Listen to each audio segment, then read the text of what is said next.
Hello, thank you for joining us on the news. I'm Ruth Aguwele. My sign language interpreter is Bamidele John. Let's start with the headlines. 2026 begins in parts of Pacific ahead of those in Europe, Africa and America. Guinea's Election Commission declares junta chief Mamadi Doumbouya president after landslide win.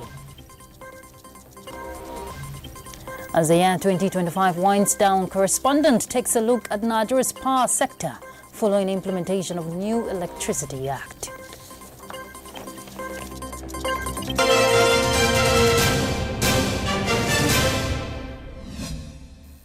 As 2026 begins in parts of the Pacific, countries in this region are the first to greet the new year ahead of those in Europe, Africa and the Americas. Musa Baba Ali reports that both New Zealand and Australia marked the occasion with spectacular fireworks displays.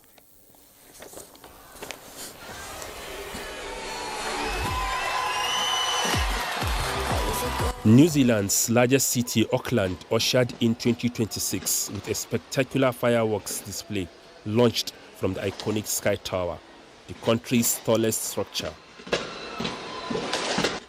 Despite persistent wet weather in the city centre, thousands gathered to mark the occasion with the vibrant pyrotechnics illuminating the night sky and reflecting over the harbour.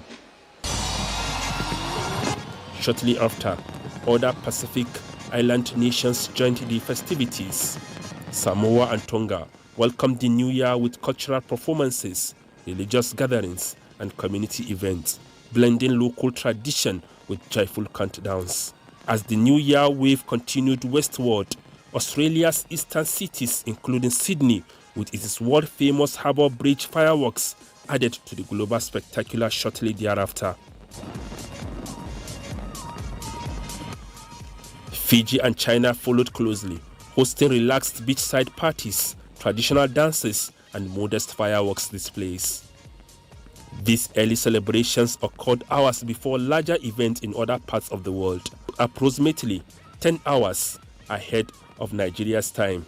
The rolling countdown highlights how time zones create a truly worldwide chain of hope and renewal, beginning in the specific remote islands and spreading across continent over nearly 26 hours. Musa Baba Aliyu, NTA News.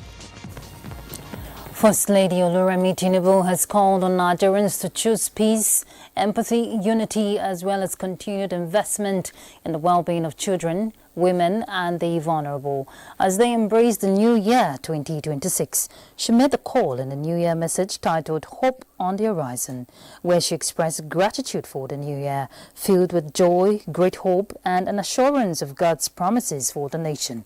The past year, she says, reaffirms the enduring spirit of Nigerians who showed courage, strength, creativity and unwavering belief in a better tomorrow, noting that she is deeply inspired by women, men and young people across the nation who continue to work tirelessly to uplift their families, communities and the country. While affirming her belief in Nigeria, the First Lady urges everyone to invest in what the nation can become by creating opportunities that allows every Nigerian to thrive with dignity. In other news, Guinea's transitional leader, General Mamadi Doumbouya, has been declared the new president of the West African nation after securing a sweeping electoral victory in the country's first presidential vote since the 2021 coup. The Election Commission announced on Tuesday. Let's get details from Justin Bemuyi. In provisional results released late Tuesday, General Mamadi Doumbouya, the military chief who seized power in a 2021 coup, won an overwhelming 86.72% of the vote in Guinea's presidential election held on December 28, according to the General Directorate of Elections. The decisive first-round victory means Doumbouya avoids a runoff, giving him a 7-year presidential mandate under a new constitution adopted in a September referendum. Voter turnout was reported at nearly 81% of the 6.7 million registered voters, the election body said, though opposition groups have raised concerns about the credibility of the process. Critics point out that major opposition figures were barred from running or remain in exile, and more than 50 political parties were dissolved before the vote. Factors that narrowed political competition and drew accusations of unfairness. The election marks the first since Damboya ousted former President Alpha Conde in 2021, a move that ended nearly a decade of democratic rule and ushered in military leadership. Under the new constitution, military leaders were allowed to run for office, and the presidential term extended from 5 to 7 years, setting the stage for Damboya's candidacy and victory. While authorities and some observers have described the vote as a step toward constitutional order, opponents and civil society activists have criticized the environment around the election, citing restrictions on dissent and limited space for effective competition. As the Supreme Court reviews and validates the provisional results, Damboya's election is seen as a bid to legitimize his rule, even as Guinea navigates political tensions, economic challenges, and social expectations for stability and reform. Justin Bemunyi, NTA News.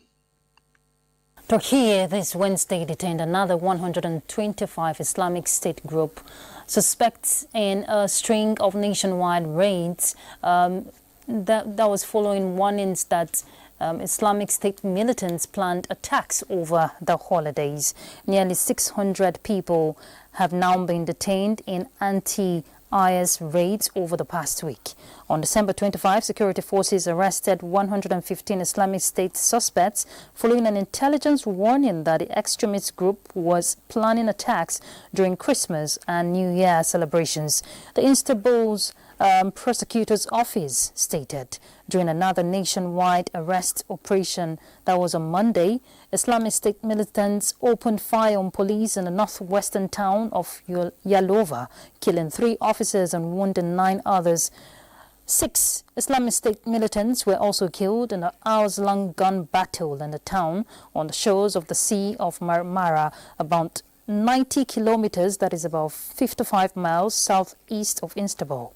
A day later, another 357 suspects with ties to the Islamic State were arrested in 21 different provinces, the minister said. Thousands of Cambodians lined the streets and gathered around the capital's former international airport to cheer the return of 18 soldiers freed by Thailand after more than 155 days in detention. A symbolic moment of relief as border tensions ease following weeks of deadly clashes. Justin Bemunyi reports. Large crowds of cheering Cambodians, including families, students, Buddhist monks, and well-wishers, welcomed home 18 soldiers detained in Thailand since late July during renewed fighting along the 2 countries' contested border. The celebrations unfolded in Phnom Penh as the released servicemen arrived from the border and were greeted with applause, shouts of joy, and waving flags. The soldiers were handed back to Cambodian authorities on Wednesday after Thailand honored terms of new ceasefire agreement agreed late last week to halt intense clashes that spread across border provinces. Cambodian officials described the return as a reunion of heroes with their nation, with one but smiling soldiers waving back to the crowds from buses carrying them into the city. Families embraced their loved ones after more than 5 months apart. The release marks a key early step in a fragile peace process aimed at de-escalating tensions that erupted into deadly skirmishes this month, killing scores and displacing hundreds of thousands on both sides of the border. Cambodian authorities and citizens voiced hope that the warm reception and reunions vividly displayed in the capital's festive atmosphere might help foster mutual trust and wider reconciliation between the neighboring nations. International observers, including ASEAN representatives and the International Committee of the Red Cross, had roles in monitoring the handover, underscoring the broader diplomatic efforts to stabilize the long-standing dispute. Justin Bemunyi, NTA News. Let's turn our attention back home. Cross River State Governor Basio Otu has commended the significant contributions of Carnival Calabar to the growth of tourism and transformation of local economy, highlighting its 20 years history of ingenuity, continuity and sustainability. This was during the flag-off of the 2025 edition of Africa's biggest street party, which drew prominent figures from around the world. Let's hear from Justina Etim. The 2025 edition of Carnival Calabar is a celebration of 2 decades of showcasing talent, creativity, and dedication to tourism development. Governor Basio Otu flags off the event, commending its significance as a brand that has placed the state and nation on the global tourism map. Traces of time captures everything. So we want to see it materialize and come in a perfect art form, in a way and manner that the world is going to remember us. The Portuguese ambassador to Nigeria, Paulo Santos, expressed his intention to promote Carnival Calabar globally, citing its exceptional organization and cultural significance, underscoring the festival's growing international reputation. The 12-kilometer carnival route was a kaleidoscope of colors, elaborate floats, choreography, and drama as competing and non-competing bands showcased their talents, interpreting the theme, Traces of Time, leaving a lasting impression on the audience. The section of the band.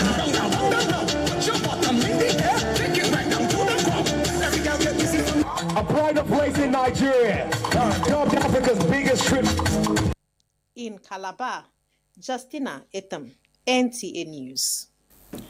Joy and pride filled the air in the Libyan capital as thousands of citizens streamed through the gates of the National Museum of Libya, reopened this month for the first time in 14 years, reconnecting the nation with its rich heritage and shared history. Justin Bem-Unyi will give us the details.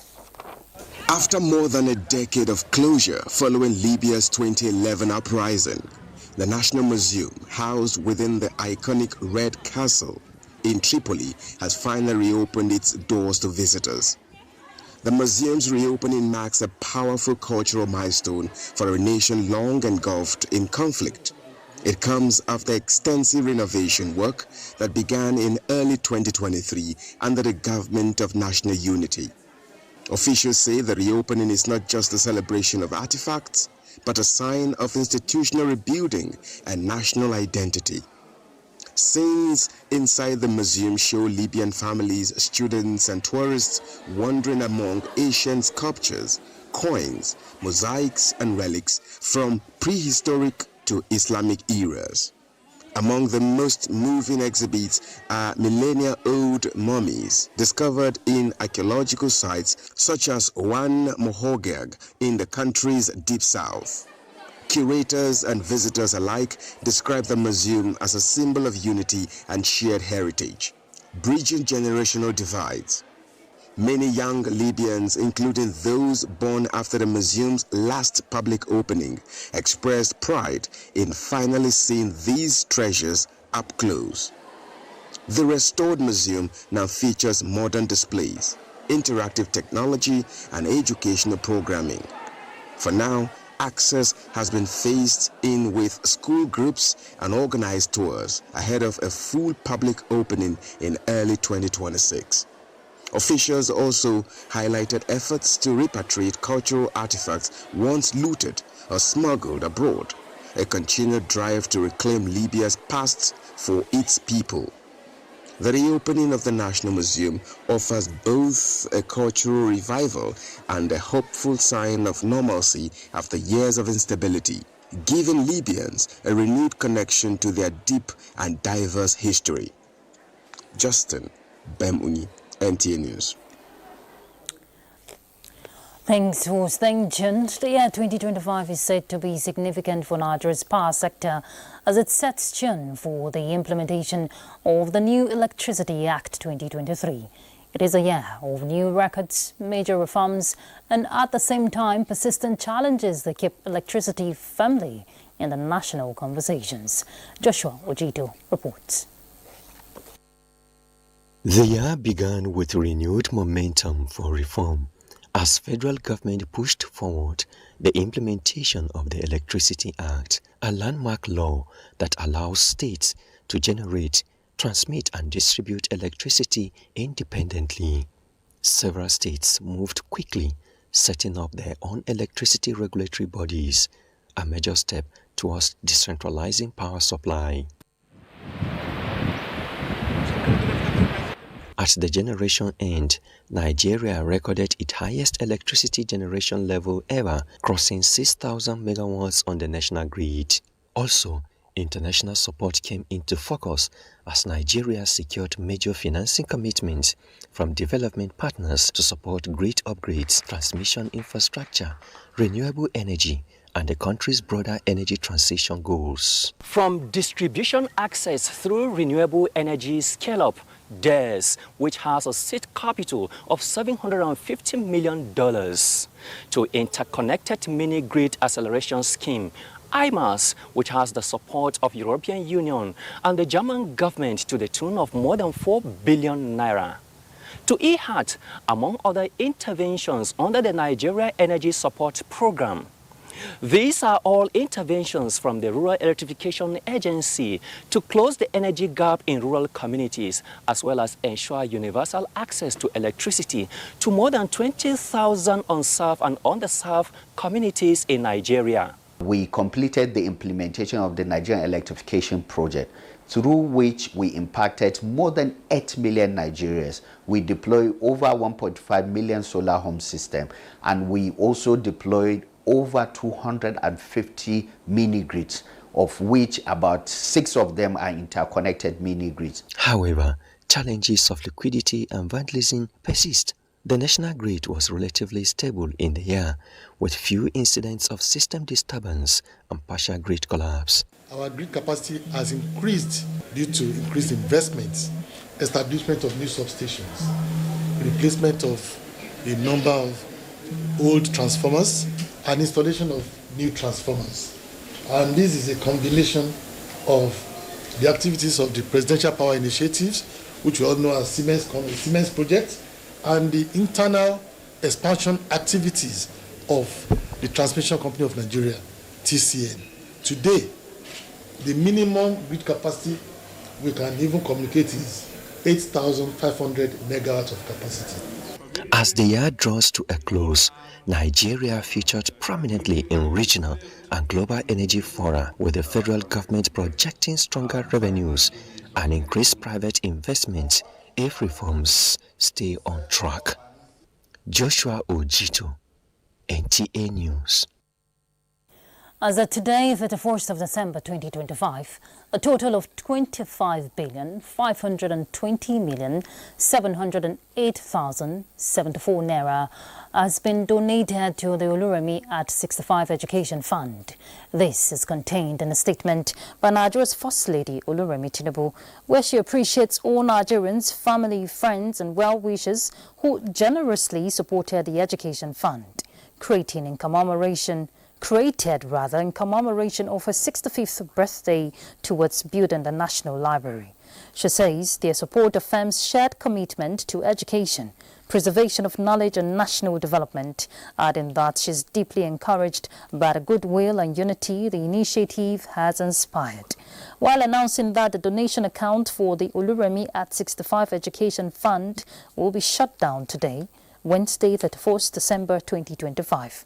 The First Lady notes that the project is under the supervision of the Honorable Minister of Education, and as such, any further support may be channeled through the ministry.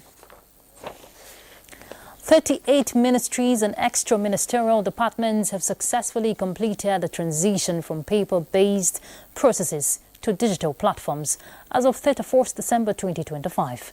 Haman Jabani reports that the head of the Civil Service of the Federation, DG Esther Wilson-Jack, disclosed this while highlighting the achievements recorded under the paperless transition of the Federal Civil Service.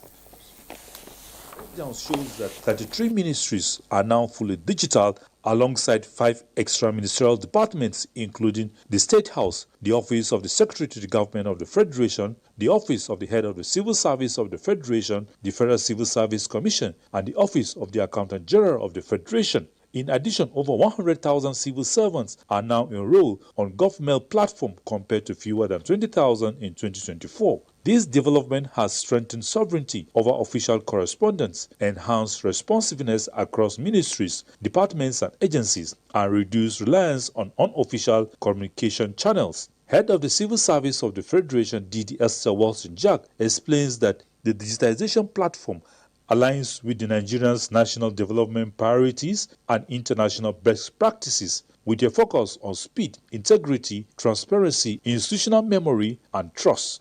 It was a year marked by measurable results, rapid onboarding, enhanced adoption support, and coordinated execution, driven through the Office of the Head of the Civil Service of the Federation implementation architecture to ensure standardization, compliance, and sustained performance tracking. Following the achievement of this milestone, the Office of the Head of the Civil Service of the Federation will expand implementation to all departments and agencies while sustaining momentum, implementation optimization, compliance monitoring, cybersecurity enhancement, and further digitization of workflow.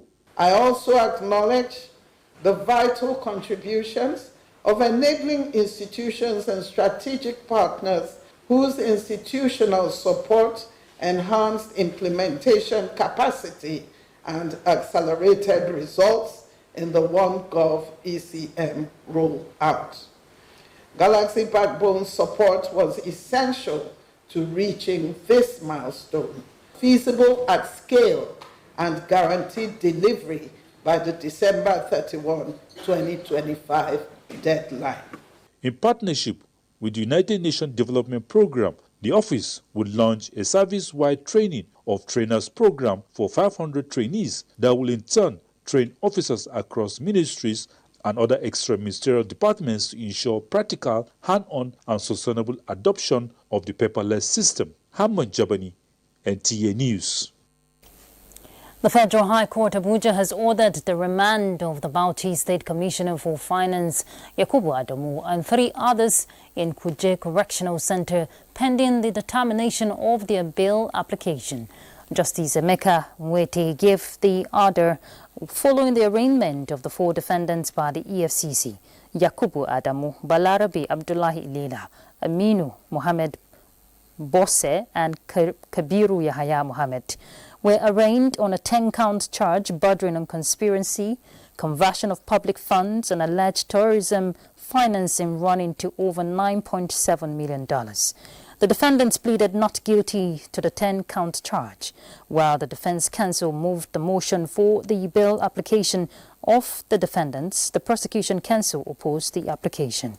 Justice Emeka Nwete adjourned the matter to January 5, 2026 for ruling on the bail application. Paper files are giving way to smart systems at the Federal Ministry of Innovation, Science and Technology. We hear the ministry officially goes live on the iGov Enterprise Content Management System, signaling a bold shift to faster, cleaner and more accountable governance. Justin Bemoye reports. The Federal Ministry of Innovation, Science and Technology is rewriting how government work gets done. Today, the ministry flipped the switch on the iGov Enterprise Content Management System, a platform designed to replace bulky paper files with seamless digital workflows. The head of the Civil Service of the Federation, DD Esther Walton-Jack, in a message described the launch as a strategic move that strengthens accountability, safeguards institutional memory, and puts critical information where it matters most, in the hands of decision makers exactly when they need it. With today's launch, I'm pleased to formally welcome the Federal Ministry of Innovation, Science and Technology into the community of ministries utilizing the enterprise content management system. What we have done for the ministry today is that we've been able to automate 20 offices, departments, and units.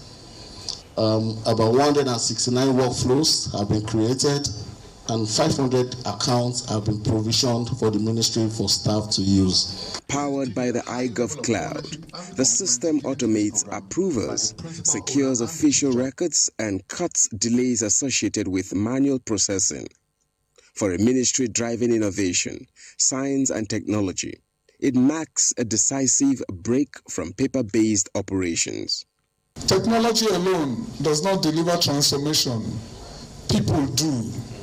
I therefore call upon every director, every officer, and every staff of the ministry to embrace the reform.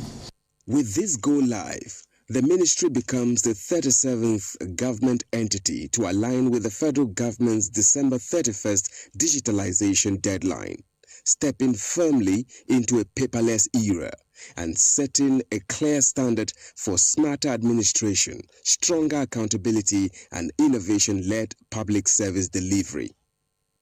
Justin Bemuni, NTA News. That concludes the news. Thank you for your time.